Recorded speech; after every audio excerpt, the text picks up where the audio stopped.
Tagumpay at triangle offense na ginamit ng Gilas, napansin ni Eric Spoelstra, Alfrances Chua. Saludo sa mga players na hindi nagdemand ng sahod, makakatanggap ng bonus. Official, Nemanja Bjelica, tapos na ang career. Ngunit bago ang lahat, kung gusto nyo ng matibay na basketball shoes, Curry 10, mabibili lamang sa halagang 2,100 pesos. I-click ang link sa comment section or bisitahin lamang ang tfen.com for more quality shoes. Ang Gilas Pilipinas team manager na si Alfrances Chua ay pinuri ang 12 manlalaro na siyang sumuot ng national colors sa Asian Games at pinangunahan ng bansa sa kanilang first men's basketball crown simula pa man noong 1962 habang hindi tumatanggap ng bayad, na ayon pa nga kay Chua, wala kahit isang manlalaro ang nagtanong kung magkano ang makukuhang bayad nila. Ito ang sinabi niya sa Filipino sa isang press conference sa tanggapan ng PBA sa Quezon City. Ito ang isang magandang bagay. Hindi sila humihingi ng kahit anumang extra, tanging gusto lamang nilang maglaro sa Asian Games. Bagamat madaling inipon, 12 linggo lamang bago pa man naganap ang Continental Showpiece, ang Nationals ay nakayanan ang mga malalaking hamon sa pamamagitan sa pagpapatumba sa mga 3 huling kuponan sa kanilang huling 3 laban. Naiwasan ng Gilas ang malaking comeback na ginawa ng Iran sa 4th quarter collapse laban sa Iran sa quarterfinals. Nakaahon sa China mula sa 20 points down sa semifinals at eksaktong nakabawi laban sa Jordan sa championship game para makuha ang gold. Si Justin Brownlee ay pinakita ang pamamaraan para sa Filipino sa buong tournament na kung saan ang kanyang sensational run nagresulta sa tagumpay. Siya ay nagtapos ng 20 points, 10 rebounds, 5 assists at 2 steals in sa final. Ang naturalized player na sina Brownlee, Angie Kwame ay ang isa rin sa nagligtas sa huling laro nila sa panahon na nakapagtala ito ng 14 points, 11 rebounds, 5 steals at 2 blocks sa kanilang payback win over Jordan. Scottie Thompson, Chris Newsome, Junmar Fajardo, CJ Perez, Kelvin Oftana, Japeth Aguilar, Kevin Alas, Chris Ross, Marshall Lasiter at Arvin Tolentino ang lahat ay inilaro rin ang kani-kanilang role. Dagdag pa ni Chua, siya ay proud na proud kina Brownlee kahit na kay Kwame. Hindi sila nagtanong ng kahit ano dahil tanging gusto lamang nilang manalo. Ang PBA chairman na si Ricky Vargas, isang miyembro ng delegation sa Guangzhou sa China, ay ibinunyag na gusto silang magdala ng 2 manlalaro na pakiramdam nilang magiging pivotal sa target gold ng Gilas Pilipinas, maliban na lamang sa mga manlalarong hindi niya ipinakilala sa publiko na silang humingi ng malaking presyo na naghatid naman kina Chua at head coach na si Tim Cone na ipagpaliban ang mga ito. Dahil ayon kay Vargas, ang manager ay kinonsider ang iilang manlalaro. Ngunit sinabi sa kanilang client na tanging maglalaro lamang sila sa national kung bibigyan ito ng sahod. Agad-agad si Tim Cone at Chua ay sinabing hindi. Siya ay humihingi ng buwan. Siya ay sisirain lamang ang kupunan ayon kay Vargas. Siya ay hindi lamang nag-iisa. Maglalaro ka dahil gusto mong maglaro at pumunta ka dito dahil ginusto mo. Hindi ka namin pinipilit. Andito ka dahil gusto mong maglaro. Kung napipilitan kang maglaro, pwede mo nang iwanan ang lugar na ito. Si Vargas ay dinagdag ang 4 na orihinal na manlalaro na sina Calvin Abueva, Terence Romeo, Mo Tautua at Jason Perkins. Kami ay labis na nanghihinayang matapos na pag-alamang sila ay ineligible dahil ang mga ito ay may malakas na pagnanasa na i-represent ang bansa.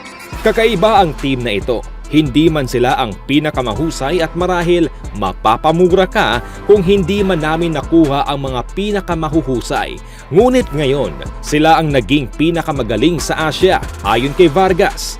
Ang mabigat na reward ay naghihintay ngayon sa mga manlalaro dahil under sa Republic Act 10699, ang kupunan kasama ang 5 or higit pang participants, ang bawat isa ay makakatanggap ng 25% sa halagang 2 million pesos incentive na ibibigay sa mga Asian Games gold medalist. At higit pa dito mga kaibigan, sinabi ni Chua na ang San Miguel Corporation Big Boss na si Ramon S. Ang at MVP Group na si Honcho Manny V. Pangilinan ay magbibigay rin ng mga bonuses.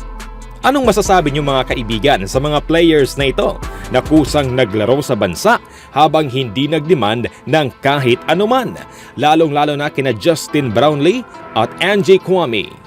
At speaking of ginawang kasaysayan ng Gilas Pilipinas, sila ay nakatanggap ng mensahe sa isa sa pinakamahusay na coach sa buong mundo, ang Road to Gold Medal sa Asian Games sa Guangzhou sa China ng Gilas. Ang kanilang kahangahangang paglalaro, individual brilliance at masterful coaching ay ang naging sangkap sa kanila na gawing championship team ang Gilas Pilipinas.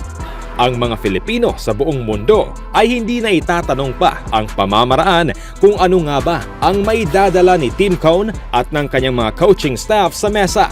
Dahil ayon sa veteran sports writer na si Tim Reynolds ng Associated Press, isang tao ang napansin sa NBA na naramdaman at natutunan ang tiyak na pamamaraan matapos nasaksihan ang Gilas' historic accomplishment, si Erik Spoelstra. Pinahiram rin niya ang kanyang kaalaman sa national team during sa kanyang huling bisita sa Maynila. Ibinahagi nito ang kanyang nalalaman at taktika mula sa lahat ng natutunan. Siya ay mayroong Filipino heritage. Si Reynolds ay sinabi sa maagang araw na ito na si Erik Spoelstra ay napariak sa Philippines Golden Campaign Asian Games. Naayon pa nga kay Erik Spoelstra, siya ay nabalitaan ito sa maagang araw at sinabing siya ay nalulugod sa isang banayad na pangmamaliit. Dahil sa nasabing ito, iilang mga fans ang gumawa ng mga komento na kung saan kung meron nga raw mga NBA teams ang gustong buhayin ang kanilang triangle offense, tawagan lamang itong si Coach Tim Cone. Isa rin sa netizen ay nai-pointed out na itong si Coach Spo ay lubhang humanga at ipinagmalaki ngayon ang tagumpay na nakuha sa kanyang mga mabuting kaibigan na si Cone, ang former Summer League Heat assistant.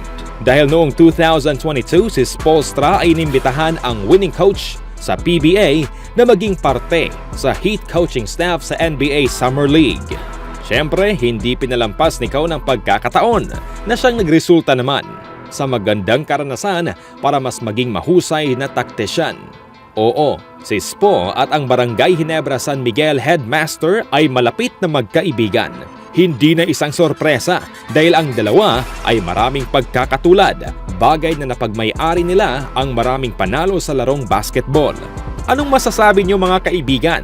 Usapang NBA naman, ang may panalo ang isang championship kasama ang Golden State Warriors noong 2002, ang NBA veteran na si Nemanja Bjelica ay nanunsyo na ang pagre-retiro mula sa basketball. Ang huling season ni Nemanja Bjelica sa NBA ay ang championship run kasama ang Golden State, na kung saan siya ay nakapaglaro ng 71 games sa regular season at 15 games sa postseason. Siya ay nakapaglaro sa loob ng 7 seasons sa NBA. Si Bjelica ay nagkaroon ng solid career at tinapos ito sa isang NBA championship.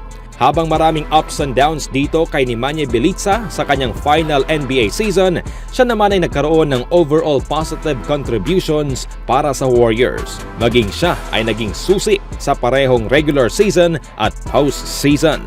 Sa report ng Sportado, dito idinagdag na ang rason sa kanyang pagre-retiro ay dahilan sa kanyang nakuhang injury, kasama ang oportunidad na mapa-extend ang kanyang basketball career overseas. Tanaw na si Bjelica ay lalayo na ng lubusan sa basketball dahil ang injury ito ay mahirap na sa kanyang edad na 35 years old na magpatuloy. Si Nemanja Bjelica ay ganap na ngayong nagdesisyon na tawagin ang lahat bilang career. Isang solid role player sa halos sa kanyang buong career, si Bjelica ay gumawa ng pangalan sa NBA bilang second round pick. At ang kanyang final year sa NBA ay isang masayang pagtatapos dahil wala nang mas mahusay na daan para lisanin ang liga sa pagiging NBA champion. Anong masasabi niyo mga kaibigan?